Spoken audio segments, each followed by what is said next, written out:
mostrar como possível realmente é, menor, porque a gente sabe das dificuldades, dos caminhos, principalmente para pessoas negras, sabemos disso. Eu sou uma mulher urbana, não tenho familiares jornalistas, então não imaginava o impossível, mas foi possível. Então, de alguma maneira, com a minha experiência, porque a gente vai conversar aqui hoje com vocês, trocar hoje com vocês, inspirar e mostrar que é possível ter voz, ter espaço no mundo de vocês.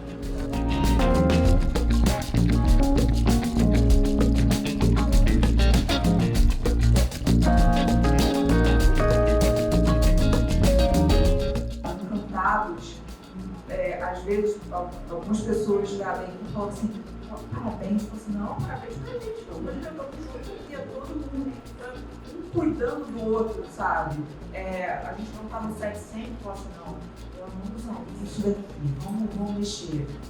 Então, as pessoas têm uma ideia, que é a ideia correta, que a série é delas. E a gente viu pessoas no set, eu já passei por isso, já vi isso. Esse cantinho aqui é igual o cantinho da casa da minha avó.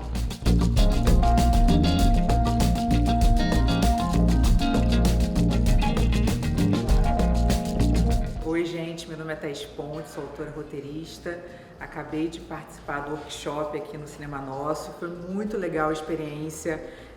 Uma galera com muita vontade, então isso dá também mais ânimo pra gente, sabe? Então eu acho que o Cinema Nosso é uma iniciativa incrível de capacitação, uma aceleração, e quando a gente vê as perguntas, vê o interesse, vê a vontade das pessoas, a gente nota que esse espaço tem potência e é um catalisador para novas histórias acontecerem. Eu tenho certeza que já vou estar vendo muita gente que estava aqui, ali, e eu vou estar aqui ouvindo e trocando também.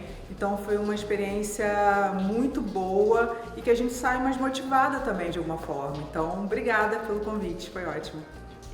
Eu sou a Renata Andrade, sou autora roteirista. É a primeira vez que eu estou aqui e eu já estava muito animada com a ideia de conversar, de trocar, né, de falar um pouco da nossa experiência, de ouvir. Mas superou minhas expectativas, foi muito rico, foi uma troca mesmo, isso que é muito legal, né? A gente não ficou numa condição só de falar, a gente ouviu, a gente trocou percepções, ideias de como a gente enxerga o mercado, né? E ver as pessoas com muita vontade, querendo contar essas histórias, é sempre muito animador. Tanto para quem já conta, quanto para quem está muito afim de entrar nesse mercado. E eu adorei o convite, estou super à disposição, contem comigo, vocês têm na gente, com certeza, parceiras nesse trabalho aí tão lindo que vocês fazem. Parabéns!